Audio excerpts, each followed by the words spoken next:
Bonjour chers amis, chers enfants. Nougat ne semble pas toujours bienveillant. De temps en temps, il saute sur moi en me griffant. Il veut sans doute jouer et n'a pas conscience que les griffes arrachent la peau. En regardant attentivement Marie et Élisabeth qui s'approchent pour se saluer, nous pouvons admirer leur bienveillance. Chacune est enceinte et vient prendre des nouvelles de l'autre et célébrer la joie de la future naissance de Jésus et de Jean-Baptiste. Le regard que Marie pose sur Élisabeth et le regard qu'Élisabeth pose sur Marie sont remplis de bienveillance.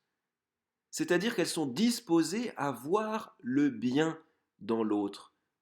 Elles voient l'œuvre de Dieu qui donne à chacune un enfant, qui manifeste sa miséricorde, sa proximité pour chacun de nous. Dans notre famille, et dans les différents groupes que nous côtoyons habituellement, parfois nous manquons de bienveillance.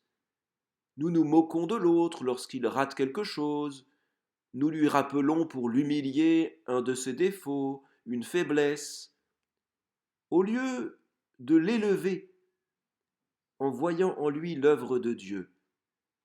Chacun de nous est voulu et aimé infiniment par Dieu. Il pose sur chacun de nous un regard bienveillant, un regard d'une infinie bonté, de patience. À la messe des familles à Saint-Léon, il y a parfois un garçon qui a un handicap et qui est en fauteuil roulant. Sa maman m'a dit un dimanche que des enfants s'étaient moqués de lui pendant la messe. Et ce garçon, ainsi que sa famille, étaient profondément blessés de ce manque de bienveillance. Nous ne sommes pas parfaits et ce combat pour la bienveillance est difficile et long. Par le pardon, nous pouvons avancer sans crainte. Si nous tombons, le Seigneur nous relève.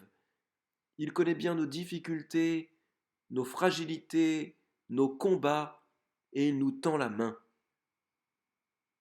Demandons à la Vierge Marie de nous apprendre à être bienveillants les uns envers les autres, de nous disposer à voir le bien en l'autre, pour vivre toujours davantage dans la joie et la paix de Jésus.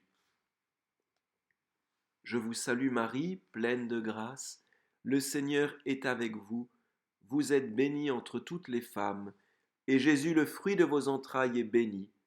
Sainte Marie, Mère de Dieu, priez pour nous pauvres pécheurs, maintenant et à l'heure de notre mort. Amen. Que le Seigneur vous bénisse et vous garde. Bon anniversaire Domitille, ma filleule, avec un jour de retard. C'est malheureusement la dernière vidéo que je ferai sur la chaîne YouTube car n'ayant pas assez d'abonnés, YouTube a décidé de supprimer mon compte. J'espère que nous nous reverrons bientôt. Très bonnes vacances à tous.